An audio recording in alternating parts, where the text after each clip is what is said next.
So then do you believe in ghosts? I ain't afraid of no ghosts.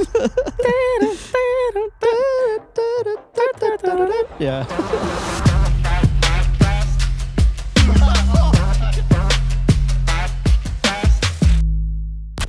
Welcome back to Solafide podcast. I'm AJ. I got my boy Just Johnny with me. What's up? What's Was I up? supposed to say something? Yeah, sure. Why not? Oh, okay. Yeah. I didn't know if I was gonna wait for like a song or something to pop Bro, up. so you got a lot of music in the vault right now. I do. Like, a lot. I I've do. seen, like, well, you've shared a lot of music with me, and then you're also like, oh, I just worked on another track. Yeah. And Literally, I usually send you, I think almost everything. Sometimes I forget, and I'm Yeah. like, oh wait, because I really trust like your ear. You know, you do music, yeah, I mixing remember, and things like that. you so- were asking me the other day, you're like, have you heard my new track, like the Barbie movie sucks? And then I'm like, no, you haven't sent that to me. Yeah, you haven't heard that one yet. Yeah, no. fully. But it's like a pink cover, it's right? there. It's a pink cover. Yeah. I got blonde hair on that one. Blonde hair, yeah. Yes. Well, we just shot the music video for MOSH PITTT, and graciously you brought me on to help out with it just a little bit. I had to, man. So really, it was a cool concept that I wanted just a video full of energy. So for the song MOSH PITTT, which is a fairly new one. So speaking of songs in the vault, I have maybe like 9 or 10 different ones just that were ahead of MOSH PITTT. But I just made MOSH PITTT real quick, and I was like, I just got to get this out there. It's almost like a now feeling type of thing when you create too. Like, it's like, oh, this is what's in like my body right now. I gotta put it down, and then you're like, this is gonna be my next thing because like this is just, it needs to come out now. Yeah, for me, it's more like a wave. You just got to ride the wave. So it's not like I have to follow this specific sequence. It's just like I feel like this one's fun for now. Right. So for example, I have a song that will be coming out fairly soon, which is one of the earlier ones that I recorded, but it just has like, there's certain things that just had to line up. But anyway, for this MOSH PITTT video, I really wanted the view of a few buddies that film, you being one of them, Yeah. and just having a different like eye for the scene. Which is crazy because typically on like, you typically have the director and a cinematographer, and like not even like talking big production stuff, even little production stuff.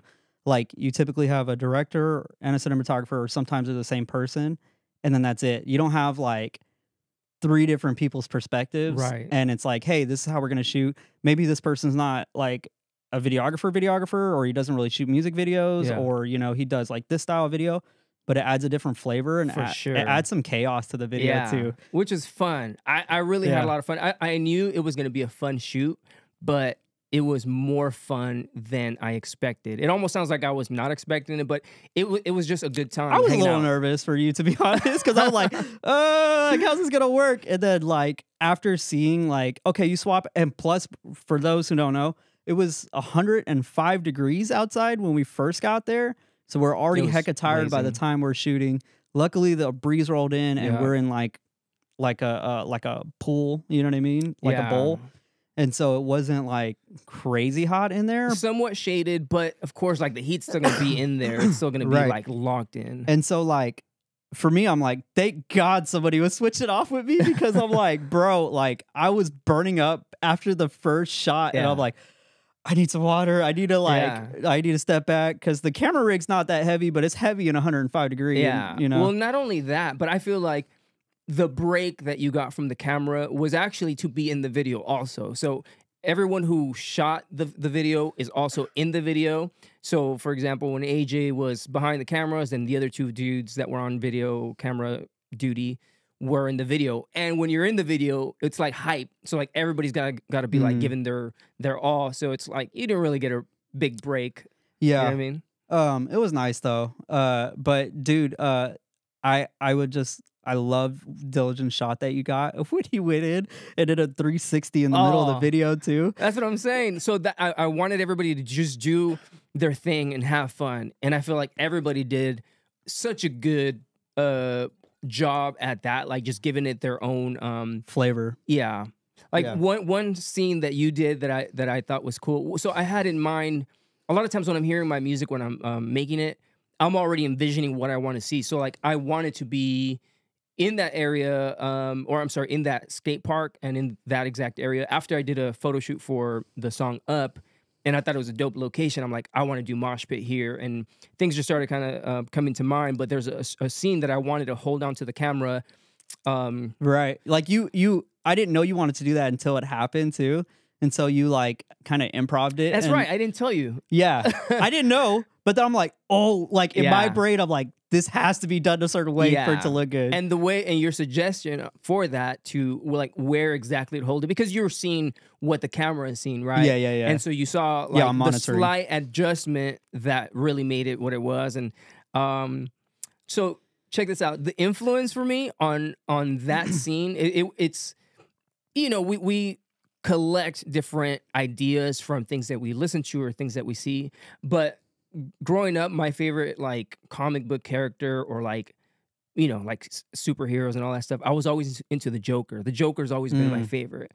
And just like the which chaos, you've dyed your hair like the Joker I've quite dyed a bit it before. Green. I've dyed it green. Yeah, I was gonna do that soon or recently, but if you guys don't know too, you see the curls coming out. You probably don't know that Johnny has a crazy man bun at the top. Yeah, like it's longer than what you see here. So I'm like, that's the sides grown out from a fade. Pretty I'm trying much. to figure out what I'm doing with my life. So like the top is still just like, the hat looks dope though. Like I dig the look of like the curls coming out and all that too. Yeah, which are those available now? Like those all you know to me hats? I don't remember. we got some really dope gear coming out, like this vintage Eagle motorcycle, kind of like I don't know. It's just a really dope vintage Eagle, really dope design. It reminds me of like a bike gang type of look, like Harley Davidson like style. a patch you would see on the back of like for sure. Yeah, it's super rad, dude. I love it. It's really cool. But going back to the Joker thing, so I think it was in the Dark Knight that he like has the camera and he's like super up front, like he's I don't know if he's holding it. Right? Have you guys seen the Dark Knight? It's the Joker, Batman.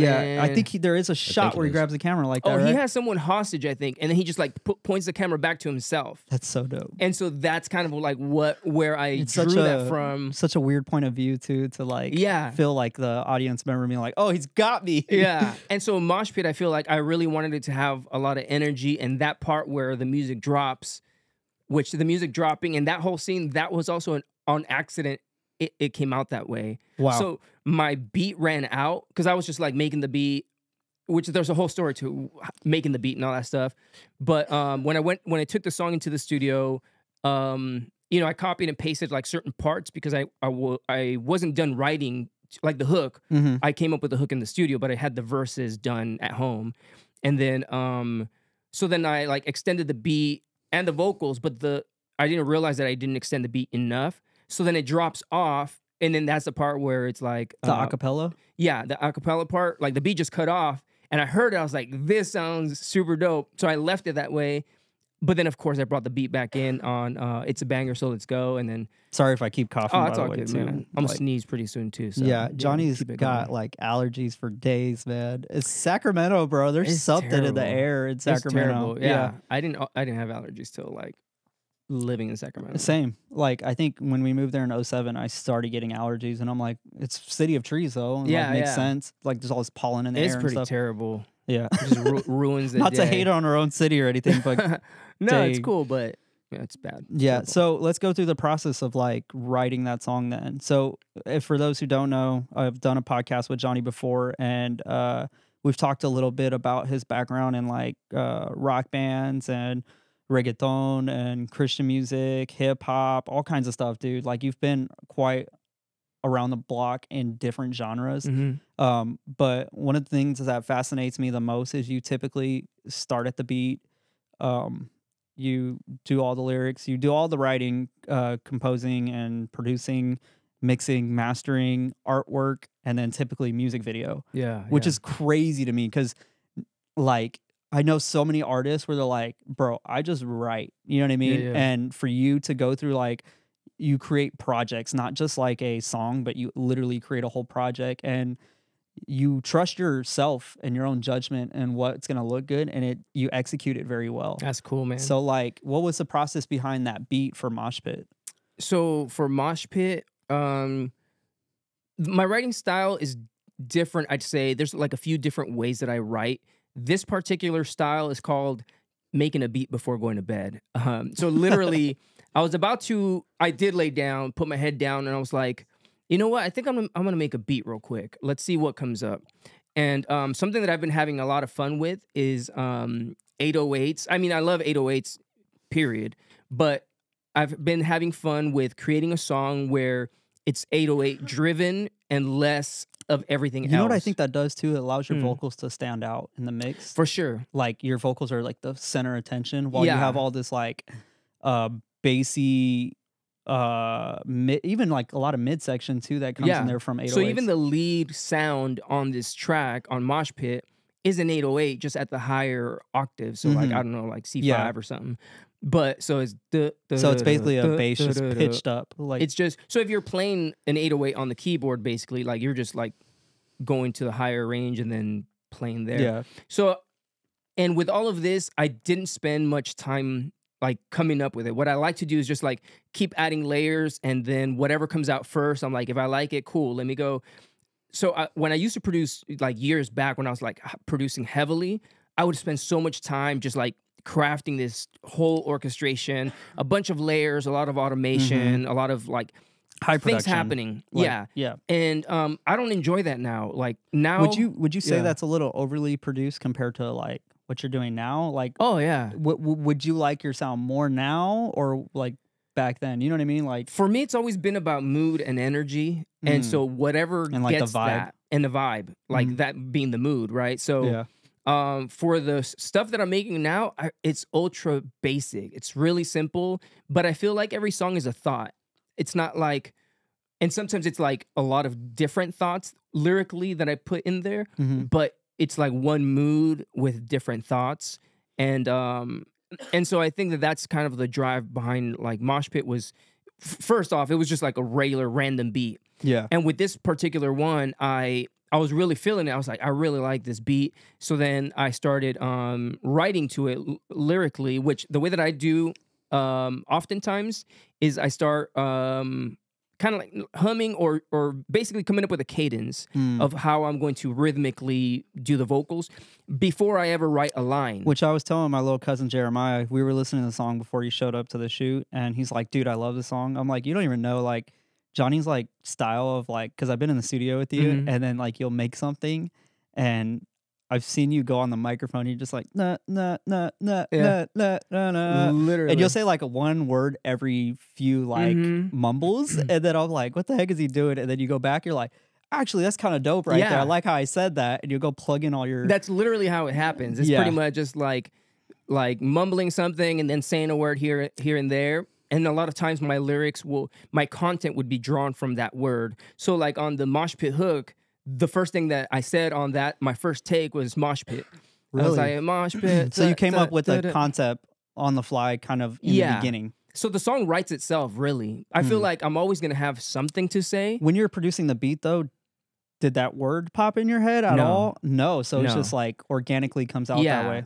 So, and that's how I've been writing, is just whichever order I make it in. So in this order of like the beat, then the cadence, then the lyrics, that's just the way it works. It's like my cadence is going to dictate what I'm going to say and how I'm going to say it. Because for me, it's like I'd really rather have the cadence that I came up with, if I like it, dictate how many words I can say, versus let me write a line that I really like and let me try to force it into this. Because then it's like it limits what you can do with it. So because I know you don't really like categorizing your stuff, but where would you categorize it? Is it like a metal hip hop?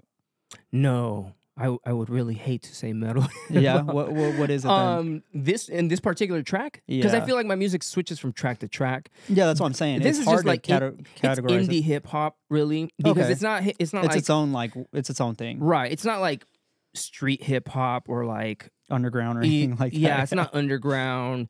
Even it's weird saying hip hop, but I have to say hip hop because it's like the cadences, beat, the 808, and then there's like rapping. So like, you know what I mean. But you did indie. Like scream on it while having like a hip hop cadence, which is not usual at all. Yeah. Typically, I like you never hear anybody like maybe like Danny Brown, people like that. I don't know if you know Danny Brown. No. You guys know Danny Brown? No, he does a lot of like weird. I gotta put you on him because not like I condone a lot of his music per se because it's like kind of wild, but he has like just like his own style on everything.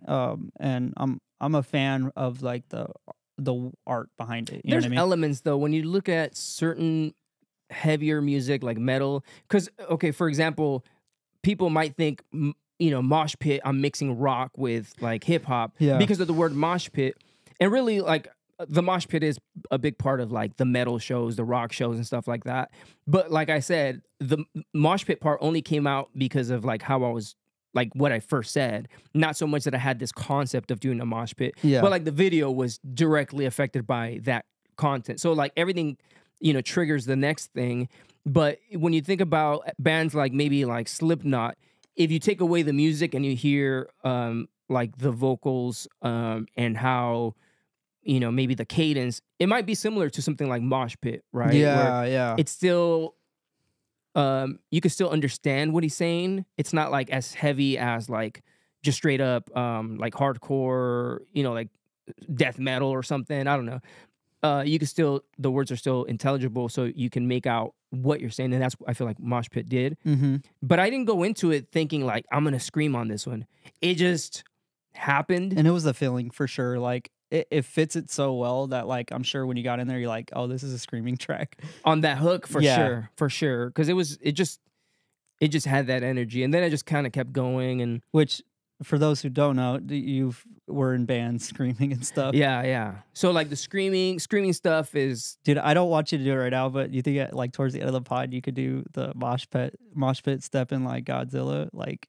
We can try. We can on try. the mic because like we can try. And then the thriller, like I didn't know your voice goes that high, bro. Like that's pretty high. I mean, I have like zero bass in my voice, as you probably can't tell. But so that too again was part of the cadence where I was like that, and then I just went high for whatever reason. And what I had in mind was like this 80s glam rock, like high-pitched thing. Yeah. And then, so that's why I wrote, so I came up with the Thrilla part, like higher, without saying Thrilla. It was rhyming with Illa, and then kind of it all, tied together. But then that's why I wrote glam rock, the show Thrilla. So because I said it that way, it dictated my line for that. Yeah. So, which I like. It's always fun to have like a jump up like that in a hook too, because it distincts it from like the rest of the hook. Yeah. Because like I hate when hooks sometimes sound too consistent, and yours kind of is like we have this right here, this right here, this right here. You know what I mean? I think it depends from track to track. Yeah. Some other stuff is like pretty straightforward. Like "Love You for the Weekend," for example, which was the first Just Johnny track. I feel like that pretty consistent. It's just like the melody stays the same throughout the hook. Yeah. And it doesn't really jump up. But that is like also the feeling of it too. It's like this is a consistent, like, I wouldn't call it a love song. It's more like a breakup song. Yeah, like a depressing type of downer. It's a downer. Yeah. Guys, it's a downer. What did you say? Tell me that last time you're like, yeah, I'm making a bunch of downer tracks right now. Literally, I was going to, at one point I was considering kind of like bundling up some of the tracks that I had. Right. And I was going to make 2 EPs, one called Downers and the other one called Uppers. Yeah. Because I was like, oh, these sound more upbeat, which are totally contrasting like, these. And then you made a song called Drugs. Like Drugs. Oh, that will be on the Filthy Kids. Dude. But what a great song, though. I can't wait for people to hear that. Yeah, I'm excited about that. I don't even know how you did the guitar thing on like the, I mean, it's not going to on the Filthy Kids or what? Yeah. Yeah, that kick and bro. So the story on that is, it sounds like Gorillaz to me, by the way. Does it? Yeah, a little bit. I love the Gorillaz, and so maybe there's some influence. But I had just filmed a music video for somebody, and then I went to the studio just to kind of like pack up and stuff. And then I was like, I'm just gonna make a quick song. Let's see what happens. And so Drugs came out right away. So what you hear me doing on the guitar and on the bass, it was like the first take. So I'm just like messing around. And I was like, I'm keeping this. So I came up with that song Ultra Quick. And I even came up with the lyrics on the spot, and it's a very basic song. You hear it, but it was just a fun one. Probably one of my favorite. I mean, a lot of the tracks sound alike on that because on that project, but yeah, that song is just like so cool in itself for its own. yeah. Like, I think it stands out from the others. Yeah, it's tied into it. It's definitely tied in. Like you could hear the similar sounds and stuff. Yeah, in it. yeah. Let's talk about the Filthy Kids though. So the Filthy Kids is a side band, I guess, from your own personal Just Johnny stuff. So it started out that with Just Johnny, like the whole idea was that I was gonna make any type of music that I wanted to make and not be limited to one genre or limited to anything. Just come up with whatever.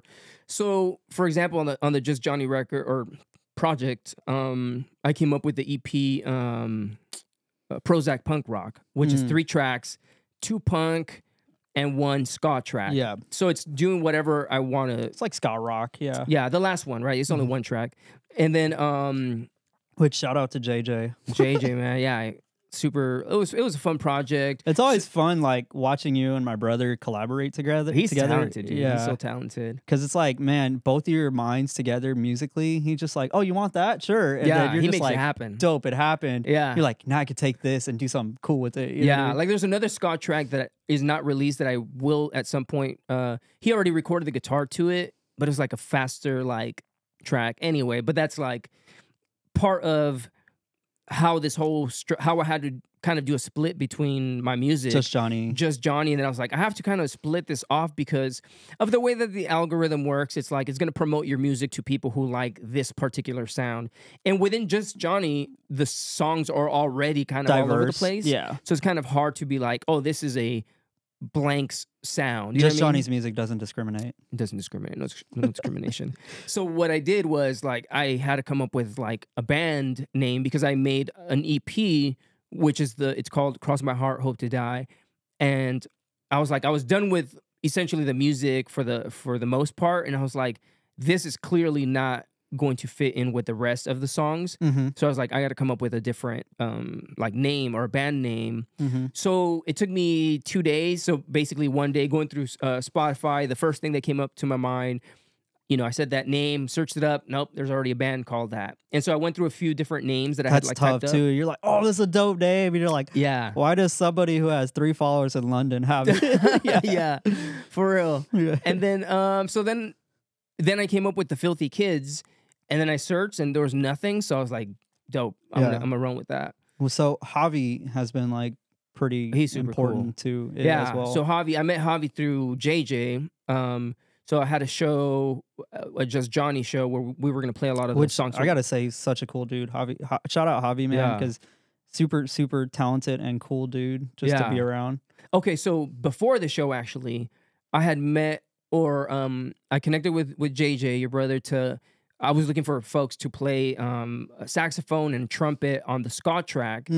So then he connected me with Javi. He knows a lot of musicians too, my brother. So. Yeah, I mean, he's been in some cool projects, so like knows folks. So he recommended Javi.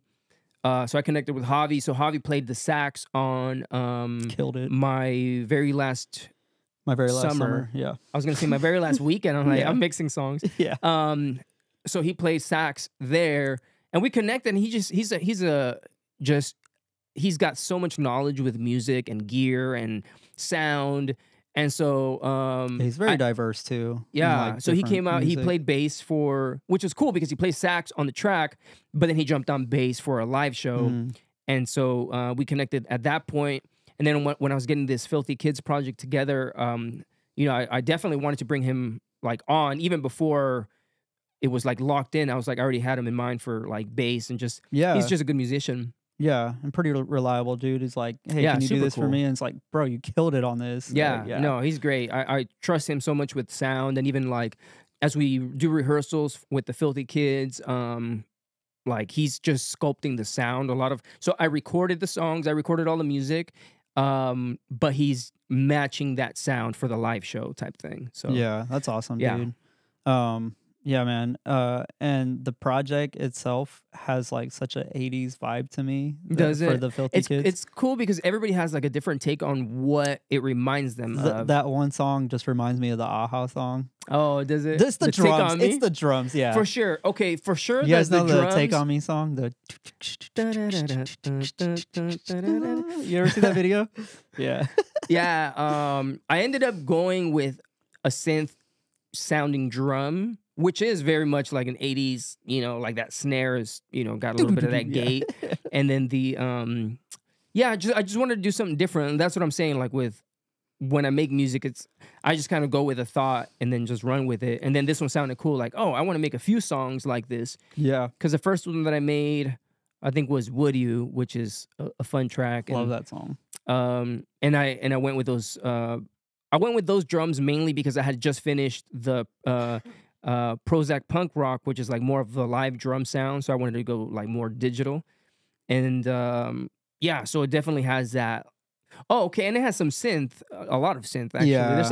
There's a lead synth, essentially like if it was a lead synth player like in the band, and so that's driving it too. Right. So I'd say it's almost still like as if it came from a live recording, but it's not because it's like very similar sounds for the whole thing. Yeah. So that's why I had to like just do an EP. I'm like, all of this sounds like it's in the same vein, like it was recorded in the same studio. Which I do have to ask you, are you planning on doing that for, I mean, there's no like plan, right? But like, are you planning on like kind of keeping a similar sound with that band, or are you probably gonna go whatever's just off the feeling? Good question, because I already have like the next sound in mind, and I was talking to Javi about that. So and Javi was actually already kind of sculpting the sound based on some references that I sent him, and as far as sculpting the sound, I mean like particularly the guitars and the bass, but more so the guitars. So yeah, I already have the next sound is really going to be more ambient, so a lot of reverb and spring reverb and like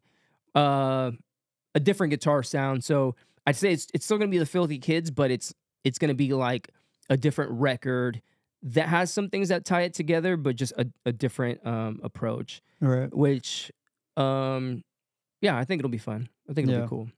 So you're wearing a Devil Wears Prada shirt, dude. That's awesome. Yeah. I actually really like the Devil Wears Prada. They did a cover of what is that song by Birdman? You know what I'm talking about? You told me about it, and I can't remember. I'm not a fan. Gator boots with the pimped out Gucci suits, but they screamed it, bro. And it sounds so dope. I remember there was a record, right, like where a bunch of bands did like crunk, metal goes crunk, or something like that. I don't know, but they're just a dope band, man. I've seen them live twice only. How long ago did you see them last? The last time was this year. Are they an influence to you at all, like in sound?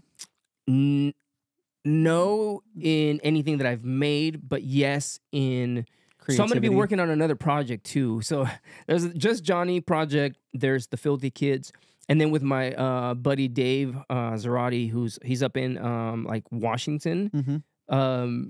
He's really good at guitar. How do you know Dave? Through like work and stuff like that.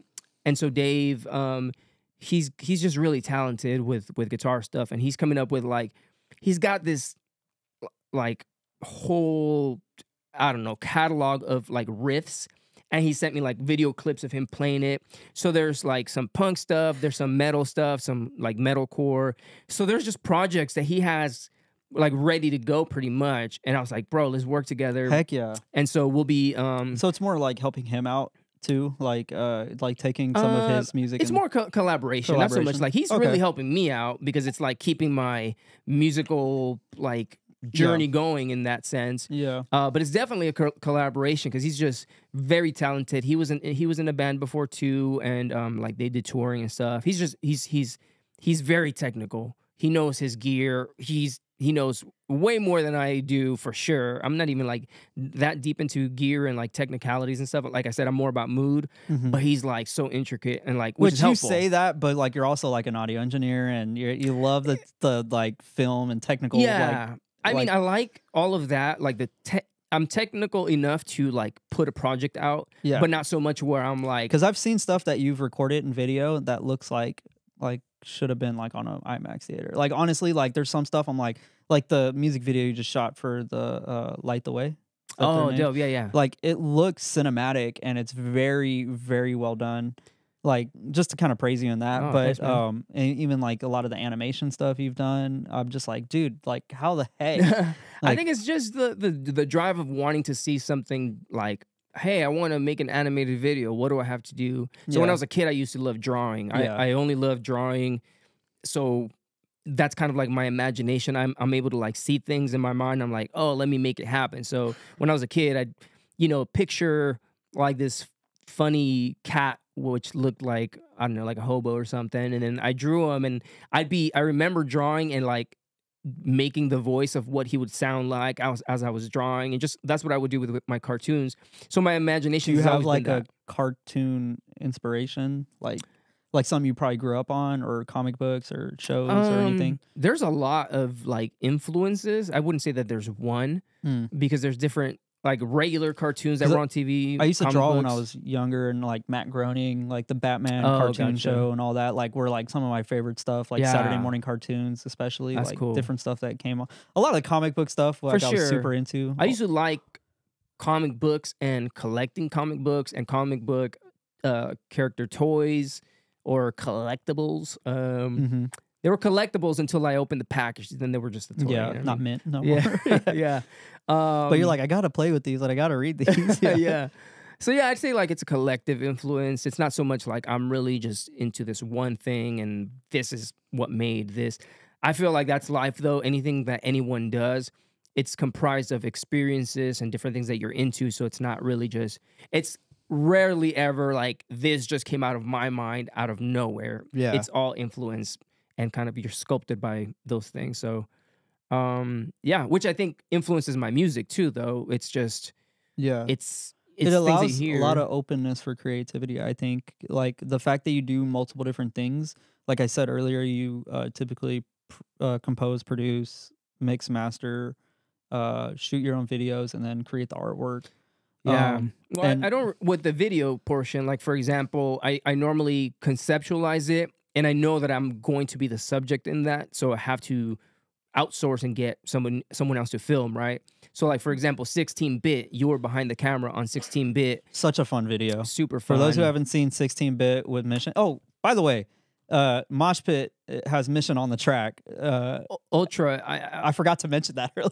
Mission jumped on that and made it so much better. Mhm. And I mean, that's Mission. I mean, if you've heard Mission, you already know, like, whatever he's on, it's gold. Yeah, and he matched their energy a lot on it too. Yeah. Where he's just like, "Oh, I'm gonna jump in." Like, So he's full super force. diverse. Like, if you Yeah. hear his records, he's just I talking. want to hear him collaborate with like an actual band at some point too. Yeah. because Well, I feel like when he it- plays live with dude, a band, yeah, I'm like, this is headliner stuff like here. Dustin, This is Dustin, we miss you, dude. Dustin, man, what a beast. Yeah, Yeah, and I feel like so Mission can hop on so many different types of tracks. So I feel like so there's like a style within the Just Johnny catalog that I feel is very kind of cartoony. So like tracks that I would put together in a certain like arm of my music. So 16-bit, I feel like is the same type of sound as Mosh Pit. 808 driven Yeah, and stuff. and the yeah. same as Ice Cream, which Ice Cream we have not released, but we will be releasing Yeah. that soon. We just got to shoot a video for that. And that has Mission too. So actually, those three tracks with Mission have a very 808 driven specific sound. hip hop influence and very fun. Yeah, And so Mission, when he jumps kind on of that, silly too in some Yeah, areas. yeah. yeah, like exactly. And so Mission, he brings this like super. It's a different sound that I've heard basically from other tracks that he has, where he's really just talking and like super great lyricist. He's always been a great lyricist since I met him, and that's what I liked about his overall songwriting style. But with this, he totally matched not just the energy, but just like the vibe lyrically, and just like it just flows so well. So yeah. yeah, we're talking about what were we talking about? Mission, Drawing. drawing. I don't remember now. Yeah, But yeah, man, it's so there's definitely like different sounds that are I have to ask you guys, are we still good on the recording? Everything's red? Yeah, we're good. Yeah, sweet.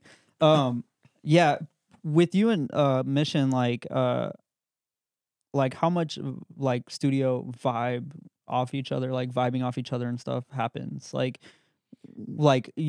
I've clearly you're in there by yourself, and he typically goes in there with Mac, or you're in there with him, or whatever.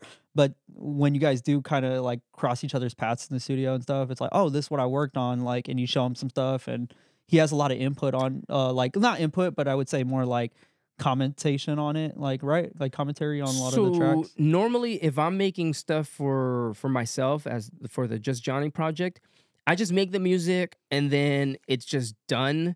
And then I'll usually send them like, hey, this is what I worked on or whatever. Or sometimes it'll be like he'll hear, like I usually share it with the team and just like, hey guys, here's the new track and, you know, check it out. But for Mission, there have been the times that like these 3 songs, right? Ice Cream, 16-Bit, Mosh Pit. I was making it and then like that, there's a verse or whatever. Like on Mosh Pit, there's 2 verses that I do and then that 3rd verse. I could have cut the song, but I was like, this just has this vibe, and I could totally hear Mission on it. So then I asked him, like, bro, would you jump on this? You know what I mean? Like he's doing me the favor, like he's just dope. And so I'll send it to him, and it's not so much he's just gonna write to it because he writes quick and he writes like good. And I've seen the way that he writes, it still kind of blows my mind because he comes up with his cadence and his style and the lyrics all in one sitting, and he's just going over like his cadence and just kind of coming up with it and flipping it every like so many bars, and then he'll lock it in, and then he'll go into the booth and record it. Yeah. I'm like, for me, I have to track my, like I said, like I mumble and record that, and then I'll write to it. You guys have 2 totally different processes. Totally different styles. So for him, like like for example, Mosh Pit, I made it, it was done. I left that verse blank, and then I sent it his way, and then asked him if he wanted to jump on it, and he said cool. So yeah, so he jumped on that and just did a good. So he recorded that on his own. I just heard it when he sent it over. You know, like there's that freedom where he already knows like we work so much together on so many different things where it's not just music. So like the AOINOM Foundation, which I was going to get to next, as a label, right? And so we're like already on the same wavelength where there's not a whole lot that needs to happen where I have to like break down, hey bro, can you write about this? Like he just knows. Yeah. I mean, he's just talented. So like that, it's like almost like a frequency, like you guys are both on. Yeah. So like, that interaction, that transaction is like we're riding the same waves. So you know, he's working on a full length, super dope. It's like 15 tracks. Have you worked on a lot of his tracks? No. So on this new record that he has, but like even in the past, like have you worked on some of his tracks? Like production? Nothing that's been out. No. So I think "Empty" is the first track that I've ever made for him. Fire that song. Is, bro. It's. I mean, I like it because of what Mission did to it, and then Kenny also like just took it to another level. Yeah. Kenny took it to another level. You and Kenny, like the collaboration in some of the tracks too, like the Bruno one and stuff. I don't know if that's ever gonna come out or not. Yeah, but, that'll be yeah. But like that track right there is so dope for the fact that it's just like it feels cinematic to me. That's super. You know cool. what I mean? Like I can see a music video already in my head for it. Very cool. You added a lot big sounds on there and stuff too, but like your collaboration together is pretty dope because Kenny is so talented and you're so talented. Ultra. You guys do things differently, but it's like when you guys, it's like 2 different worlds come together and make something completely fire. No, Kenny, I mean, for those who don't know, we're talking about KAG. KAG. Excuse me, was on our RBSMG and has been some of the biggest production in, like, I would say, in Christian hip hop. Has come from Kenny and like other artists and stuff too that have made it pretty big in like the Rapzilla universe or like you know, all those different Christian lanes that have hip hop now. Kenny has been behind some stuff, and then like even when Andy Mineo was on the road with like Brandon P back in the day and stuff, I remember he would be giving shout outs on like Instagram Live to like Kenny and stuff. And It's crazy. they're just like huge stuff, like because he's such a talented dude. He's an ultra talented man. So Kenny is just a beast. Like his productions are excellent. Also got to shout out Mac, who's on the team too. Great productions. Just like I'm surrounded by these ultra talented dudes. And so they're really doing the heavy lifting on Mission's record. We all have collaborated to a degree, but they are really carrying the sound. So like I said, Empty is the only track that I'm really that I've produced, and that was a collaboration, which was great with Kenny. Like he just took it to another level, added some really, it's just a dope track, and it's evolved, and it's gonna be I mean, number one, it's just gonna be a great record altogether. But what I've enjoyed most about it is the collaboration, even though it's been I don't know, just being in the studio with all these dudes has been really cool to just have a different perspective. The perspective, but just a different flow. You know, I'm so used to working on my own. I make stuff on my own. I like the before you go to bed stuff. Yeah, exactly. Which I should say, did you make Mosh Pit on your phone? Yeah. So I made Mosh Pit on my phone. You guys have heard you've heard Mosh Pit, right? So it's a pretty dope track. He produced that on his phone, dude. Mosh Pit was on my phone. 16-bit Shout was on out my FL phone. Studio on FL Studio Mobile. If you don't have it, if you're a producer, you need to get it. It's like $13 or something. Yeah. I actually picked it up on my way to. I was flying. I have it because of him. I was flying to like Texas or something to see my brother, and I was like, let me see if I can make some music on the plane. And so I just bought it, downloaded it, the 808s and other sounds, and they keep expanding. Like you could keep expanding your sounds, and it's super dope. I that made me buy FL Studio for the desktop or laptop, and I hate it. I'm like, I don't even use it. So but at least to like just track out all the sounds and stuff from it. Like not even. I just don't even open it. Like it's been there. I paid X amount, and then my god, yeah, because it's like it feels like a mobile app on the computer. Like it, I don't know it. To me, it's like too much thinking. The mobile version is so straightforward. I guess so, but yeah, no, it's just the routing of it is really weird on desktop. Yeah. I'm just used to making beats on Pro Tools when so it's either I'm making it on my phone or directly on Pro Tools using like instrument tracks. I would say Pro Tools is a very composer based like style of production.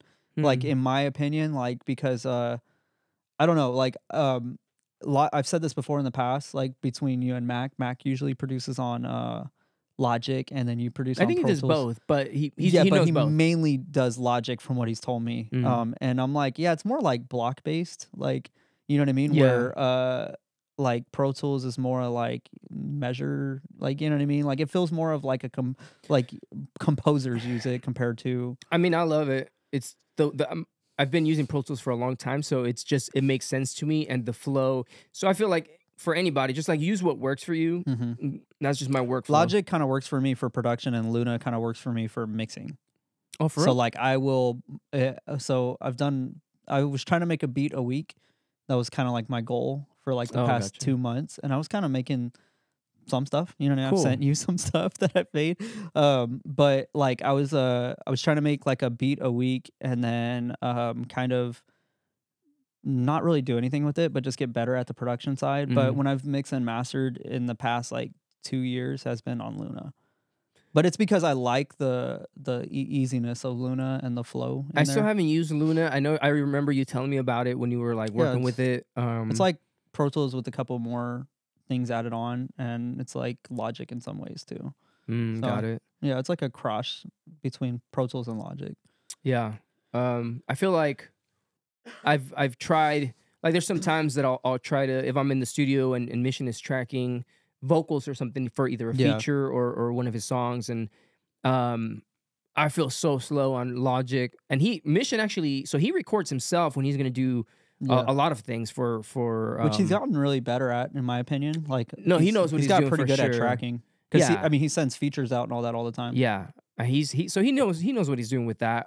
So he's a Logic user. Because he'll tell you like, I don't mix or I don't shoot video, I don't do this, but I know what I want it to sound like. I know what I want it to look like and stuff. Because he's told me that a bunch of times, especially when we shot like, oh my god, Big Dog and If I'm Honest. He told me like I know in my head what I want it to look like, but I don't know the technical side Yeah. behind it, but I could tell you.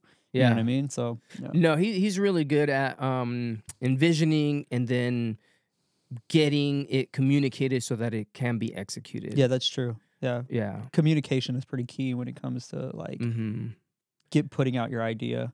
Let's talk about the foundation. Yeah. The All You Know to Me Foundation. So for those who don't know, All You Know to Me has a record label, Mm-hmm. right? Record label, yeah. classified as a record Yeah. label, and then you guys have the foundation. Which, how would you describe the foundation? Well, simply a nonprofit because we're in that process of becoming like legitimately Yeah, legally. yeah, and so we have essentially it is another like arm of AOY NOM, All of You Know of Me.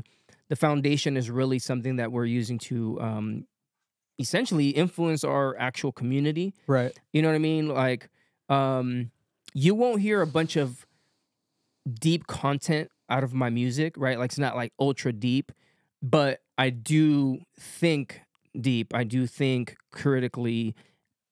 A lot of like so different from what you'll hear in my music, but I have fun with my music. But with the foundation, it's kind of like where we're doing a lot of that deep work, where we're truly just trying to bring an influence and a light into our communities and influence lives, and really provide a place where, because it's tied to music. So we have essentially with the studio, we have it open where we teach teens how to come and record, mix, master, write songs, do a lot of different things creatively to give them that outlet, which combats like being out in the street or going to like a studio where, you know, there's either more drug influence and Which a lot of the kids have had a rough childhood and rough upbringing and stuff. everyone has, you know, a different story and different, you know, even Challenges. their actual current situation.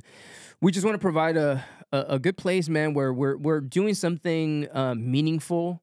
We love making music, you know, we love just that world. It's just that's our world.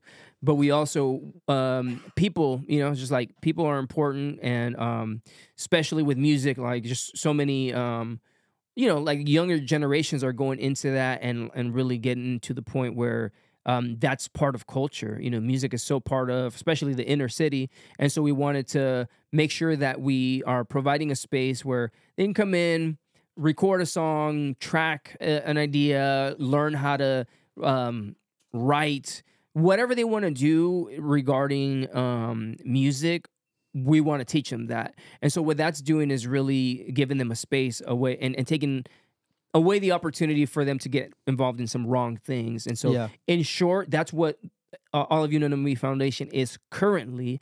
We do want to expand into more things that are not just music related, but things that are different outlets for even teaching a certain trade or something. You know what I Yeah. mean? So not Giving them tools to go out into real life with. yeah, yeah. So we want to be able to expand.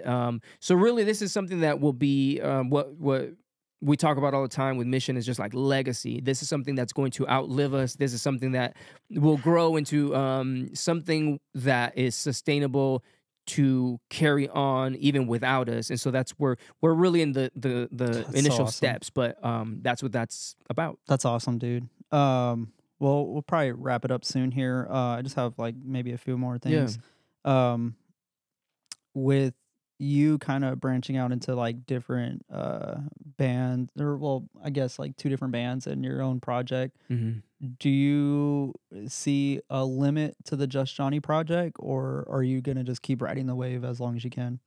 Really interesting. Good question. You know why? Because with the J6 project back in the day, Yeah. I thought when I first started, I was like 3 years. Like I think I could do Yeah. this for 3 years, and it was about 3 years, because it was like a very. Do you feel like J6 was more limited yeah in like because of production-wise? the way that I saw the trends going musically? I was like, I'm gonna ride this wave, but this music is not going to last like that long. And sure enough, it didn't, because it's like music evolves and there's different different waves, and there's also like a resurgence of like certain sounds that come back, and so I feel like with Just Johnny, I don't really see a limit or a cap. as I Yeah. did with the J6 project. I just see, as long as I'm having fun with it, I'm gonna continue. That's really it. It's like if I'm having fun, and not just writing, because I really want to do a lot more with like shows and touring and things like that. But when you think about it, I just started Just Johnny. I think I launched in October of 22. What year are we in? 2023. So 2022, I think, which is crazy to think that it's only been not even a full year. Towards like the end of like, oh, COVID, you know what I mean? But yeah. Which is crazy. Yeah. So not Yeah. even a full year. And I feel like, okay, it's been cool, like releasing music and things like that. It's been really fun, but I really enjoy live shows and just the interaction and like, you know, meeting people and having a good time. Yeah, because that like a little bit of me is like, oh, he's got like a 3-year plan with this, but then I'm like, Just Johnny has like been, you're like, I just want to make music for myself and do my own thing. Where J6, like the whole J6 project might have been like catching the time of like the sound of time and all that. Yeah. And so like it's pretty cool because now I feel like you're cutting your own lane and creating your own like roadway of like music where it's like it's timeless in a lot of sense, where 16-bit has come out like a little while ago, but I'm still like listening to it today because it slaps and it's just different. You don't hear anything really like it. Conspiracy time? Conspiracies. Do you believe Title right here. Yeah, it was just like conspiracies. That's gonna be a delay on that. Do you believe in aliens I believe that come across the border? No, I'm just kidding. I am an alien. Yeah. I don't believe in the traditional thought of aliens. In short, I'm mainly asking this. I'm about to drop it right here. Wait. I'm mainly asking this because there's been so much talk in the media lately about like the David Grush guy. I think that's his name. Are you good over there? How did he spin back? Flip him. Flip the ear. Am I stupid? Oh, I am stupid. I was like, what? My cousin Tom's on the pod, by the way, switching for me. Thank you for being here, Tom. And what was your name again, Landon. bro? Landon. Thank you. I landed his name. You landed wrong, bro. Yeah, I landed wrong. Yeah, thank you guys, man. And so David Grush has come out as like one of the Air Force or Navy people that has said like, oh, we've seen like alien spacecrafts and we know of certain species that are there because we've actually recovered stuff with the actual species or whatever. And so I'm just curious on your thoughts and behind that. Yeah. Fallen angels, experiments, technology has always been traded throughout history with humans in exchange for sacrifice. That's it, in my opinion, my humble opinion. There's a lot of information out there that has supported these thoughts. It's not like I'm coming out of nowhere with it. Yeah. I'm just kind of throwing it out there just to I had talked about trying to remember the name. Oh, Nephilim in the Bible. Yeah. Has like where like not David, but Goliath was like Nephilim and all that. Like the Bible descendant talks of and there's so much in the Bible where they talk about like different. I mean, they even talk about the beasts of the garden, which in my opinion is like the dinosaurs and stuff at the time. When God was creating the earth and all that. That's why I was curious, because like people take out of context a lot of what's in the Bible, and like I feel like the Nephilim could even just be like maybe, I don't know. It literally says who the Nephilim were, though. The men of renown. You might know more about it than me. So basically, if you're reading it right, and it's pretty straightforward, the fallen angels were sleeping with human women and having these hybrid giants. So they were around and multiplied and really crossbreeding. So there had to be giants like on the real. Literally, okay? And if you look at all historical like accounts from different societies and different like nations and areas, there's accounts of these like heroes, right? Which I believe that this is where like superheroes come from, that these thoughts. So, okay, so they were having these like giant hybrid like people, and then there came a flood because God wanted to wipe everything that was going on. He said he regretted like making things. Like there's a lot to it. So I'm really giving like little bits and pieces, but like it goes way deeper. Yeah. Okay. So then the Nephilim were wiped out. Okay, if you were to die, I didn't know that. no, So that makes sense though. The Great Flood would be a washout of like the of their hybrids, I of their guess. physical human form. Where did their spirit go, and what was their spirit comprised of? Because it was fallen angels and human. Mm. So there's a difference. So were they flesh technically? Yeah, no, they Okay. were actual physical beings. Mm. Because like, so this is too short to really get deep into it, but there's more to it. But so then their spirit still around. Mm. You don't go to heaven, you don't go to hell, because you're this other thing. It's kind of like when we're praying against demonic forces and stuff. This is a worldly. The world is a very worldly place. In my opinion, this is what demons are. Yeah. The spirit of like, there were a lot. So then, do you believe in ghosts? I ain't afraid of no ghosts. Yeah. Do I believe in ghosts? I don't believe that it's human spirits. Yeah. No. I would never I don't think that ghosts become ghosts after people have passed. I think they're spirits in the spirit realm. Yeah, people might hate me for that, but I believe that that it's just these. There's a lot of history. Even if you read the Bible, like there's a lot of accounts of like where these different entities and different groups are coming from. And I think people stay away from that part because they think it's irrelevant. And it's kind of like, that's not really part of what affects my life today. But it is so influential on what's happening today with your actual reality that you're unaware of. And so I believe that these spirits that interact, like this is who they are.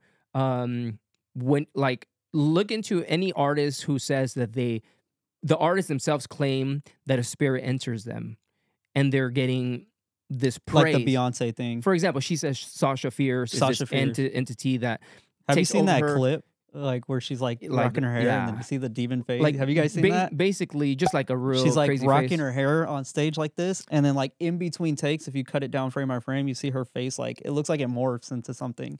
It's crazy. I'll put it in the part overlay. Of the things that people put out there might be just like actual visual warping of like technology, cameras, things like that, which happens. Right, I've had weird videos come out.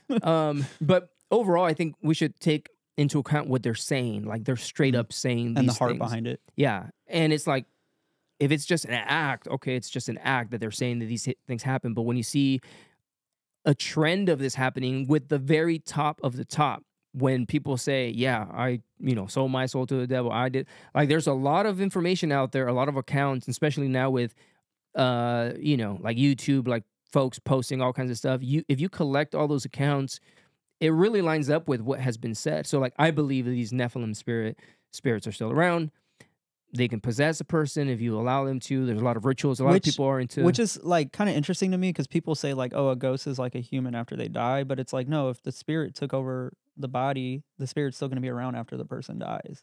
So I feel like when people get possessed and stuff, like that spirit was already there. It's just, So I think it just, a lot of people would believe different things, right? Yeah, I do follow and believe, I believe the Bible, right? So the way that I read it and the way that I understand is like if you die, your spirit either goes to heaven or goes to Sheol, there's a judgment. The first hell, right? Not Hades, the lake of fire, but Sheol, that's where you are.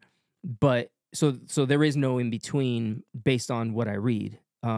What there is though is, like I said, like it mentions these Nephilim, they physically died. Where's their spirit? I believe these are around demons. I believe that it's really there's a lot more to all of this, but there's the main goal is to deceive. And so if you could deceive a person to believe in either not believe in Satan, not believe in God, not believe in these things, if you deceive people, then that's a great however you do it. So if you have people believing in the universe and not believing in God, believing in the universe, not believing in Satan, believing in good spirits, and then not believing in God. Like basically, there's so many different like paths to deceive the one truth, and then the one truth is hated on. You know what I mean? Yeah. I guess like one of my last questions, but with all that, like, how do you feel about a lot of? I mean, Hollywood's always been Hollyweird, right? So like, they've always been like darkness. I feel like. Yeah. How do you feel like recently, like with like Sam Smith, doing like a show at?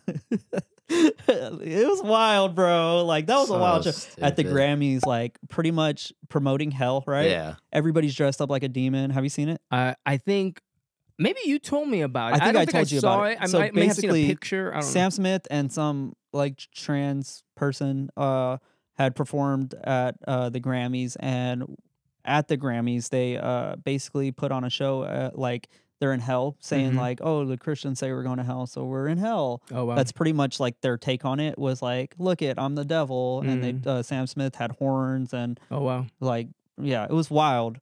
What's your take on stuff like that, and also in like the film industry, getting more upfront, I guess, than like coded, you know, like they're not hiding behind a screen anymore, they're just actually putting it in your face. I think there's a few layers to this that we have to remember. I think the first is that they're real people. Sam Smith is a real person, and if he's like the people that get into the music industry and Hollywood industry, they're real people. They're real souls. They have real lives that they need to see the truth. I feel like we as society expect or put so much weight into Hollywood. Hollywood is conditioned society. Film, music industry really conditions us as a culture. And we put so much praise to like in those industries that we forget like what it's really there for. It's entertainment. Entertain is to distract from, is to detain. Like look at the the definition, and it's really there to so there's a balance to all this, right? Because there's like music you can make or film you can make, and it's like cool, it's a good it's a fun thing to do. But when you look at the industry and what they're pushing and what they're promoting, it goes beyond creativity, and there's like a real agenda. If you look at documentation that is out there, that exists, for example, I'll throw this out there. You should watch Out of the Shadows. Is a really great documentary where they kind of dive into Hollywood specifically, because this dude used to be a stunt man. He talks about what he's seen in like he was Batman, he was Spider-Man, like he was the actual person. I think I've heard of this documentary. I forget his name, but Out of the Shadows. And he talks about a lot of the deep, dark things that happen in Hollywood and things like that. So you shouldn't expect more. But there's one particular document that they share, which was what they're saying is a CIA document, which it like has all these. It looks official. Yeah, you'd have to believe it for yourself. You have to look into it for yourself. But what they show is basically a document where they say that they're using Hollywood or the film industry as mental warfare on society. Like these are their words, or on this document, whether that's made up, manufactured, it's up to you to look at that and believe it or not. But that's what is stated. But that does line up with what has happened in society and how people shift and culture has changed. Like you wear what you wear because you've seen it, because it's a trend. You're not going to wear oftentimes something very individual or unique because it's like you wear what's out there because it's conditioned, right? And so I think like, back to the original question of like, what do I think about Hollywood and just like the condition? We can't expect it to be anything like good. We shouldn't put our reliance on like, hey, it should be wholesome, or it should be like, it's going to do what it's going to do. They're going to do what they're going to do. Industry. And there's a lot of evil in it. And people that have come out, people that have been in the industry have come out and said a lot of evil things that are happening, a lot of acts against humanity. Which is always interesting when the people come out and talk about like the Illuminati and stuff, like just different stuff. Or they'll get canceled like because they say that there's like wickedness happening, and you'll normally see those actors get blacklisted, and then also their careers are just like Ice Cube right now. He was one of the people that refused the vaccine, turned down a $9 million deal on a movie, and for one, he turned it down because they wanted him to get the vaccine. He only had limited communication with some of those people, but some reason it became a news story, and he's like, wait a minute, isn't that my like right to like, isn't that a HIPAA violation? They're going against my rights, and Yeah, like HIPAA telling the news disclosure, about yeah. about like my medical like dealings and all that. Like, Oh wow. and so he turned down a $9 million deal. And so a lot of people have been doing interviews with him recently because he's one of the people that's pushing against all like the, like trying to fall into the culture trends and all the different, like, hey, you need to get vaccinated. Hey, you need to do this. Hey, you need to do that. Yeah. You need to talk this way in your interview, you know? So he's like, nah, I'm going to be myself, which I love him for that because he's also, a lot of rappers are that way. They're like, they're going to do their own thing because that's who they are. Yeah. You know what I mean? I know he's currently doing like a tour of sorts. Yeah. Going on podcasts. He's on a pod tour right now. What he's been saying is that he's not part of the club. That's kind of like the thing, right? Yeah. There's a lot more to it though. I don't think it's that easy. I don't think you could just say that after a lot of damage has been done to society by like what you've kind of like taken part of, and then now flipping it and saying like, oh no, I'm not a part of that. But like there's been a lot that has happened, you know, based on your art and all that. So like you got to be accountable to some degree. It's a deeper conversation though. It's not that easy. It's not just like this side or that side. Dude, But, he just took Tucker Carlson to Compton. Did he? I saw that he was talking to him, but I didn't see. Dude, he drove up. He goes, "This is where I grew up." He goes, "Wow, could we get out?" He goes, "No, my dad still lives here. We can't get out." Oh wow! Like That's he's like he don't want no press in front of the house or anything. Wow. But he's like, you could record me in the car, you know. But yeah, it's pretty crazy. I think we're gonna end it right there, man. I had a really fun time talking with you today. It's always fun, like catching up with you. For sure. We have conversations like this outside of the podcasting world. Yeah. So it's pretty cool to like sit down and also record a podcast with you because it seems like even though we were talking a lot before while we were setting up, which thank you for helping me set up. Sure. And it seems like, you know, that could have been a podcast by itself. Literally. But it's like, it's awesome that me and you have this communication where it just continues. Like, you know what I mean?